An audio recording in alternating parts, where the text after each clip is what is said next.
everyone, it's Lynnea for LDRS Creative, and I wanted to share with you a card mixing and matching the collage and stamping technique that LDRS Creative has really brought to the forefront of the crafting world, along with using some ephemera pieces that I have left over from my Christmas Concertina Kit from HSN.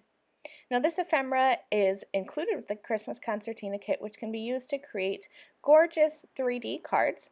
But if you have some left over, I thought I'd show you some ideas that you can use to use up your ephemera.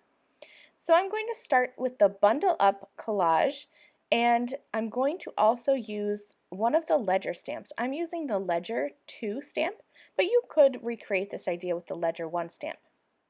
I have a piece of white cardstock, and I'm going to ink up that Ledger 2 with alloy ink, which is a light gray ink. And then I'm just stamping it in the center of a white piece of cardstock. I will end up cutting down this cardstock a little bit to layer onto an A2 card in the end.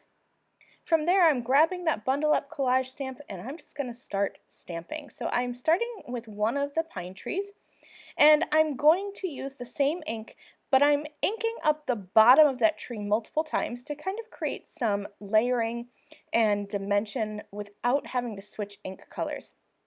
There is a second pine tree in here, so I'm grabbing that stamp and I'm going to layer it over that tree just a little bit, and then I'll come in with a darker green ink and do the same thing. I'm stamping the top, and then I'm going to come in and stamp the bottom multiple times with that same shade of ink to create some extra dimension at the bottom. Then I just kind of grabbed a whole bunch of extra stamps and just kept stamping. You see that I've added some sentiments.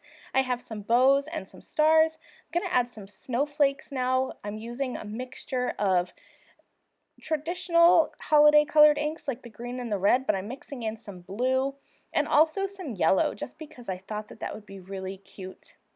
I'm just going to stamp and fill in all of these areas. And I do have some ephemera pieces picked out, and I kind of have a general idea of where I want them to go on my card. But in just a second you'll see me bringing them in and making sure that I'm leaving enough room for the ephemera to fill up and kind of be the focal point of this card. I'm using lots of snowflakes because those are pretty generic winter, and then I have some Christmas sentiments on here as well, just to kind of create this holiday card. Coming back in with another little bow, and anywhere you see this ledger stamp has created little areas to fill in, that's just where I'm stamping. So I'm using that Ledger 2 stamp as a guide to fill up my background. I thought that I could use a little bit more yellow down in this bottom corner to balance out the color scheme, so I'll stamp 2 stars to the left of that Merry Christmas sentiment. And then I have all of my ephemera pieces ready to go. I've added foam on the back of them, and I'm going to fill in the rest of the spaces on this card. I love that this ephemera has little birds. There's even squirrels. I don't use a squirrel on this card, but there's little squirrels in there too that are super cute. I'm going to add that snowman all the way over to the left, and then I have some of the cute little people here. This one is a woman, and she has a little kid on the sled that she's pulling along, and then the guy that I'm going to add over on the right hand side has a Christmas tree. So I kind of pictured this as a family going and getting their Christmas tree for the holidays. I cut down that panel and I matted it onto a thin piece of black cardstock, and then I matted that onto a red card base. This card is all finished. I hope this gives you some inspiration to use up your leftover ephemera pieces from the Christmas Concertina Kit. Thanks for watching, and I'll see you soon. Bye!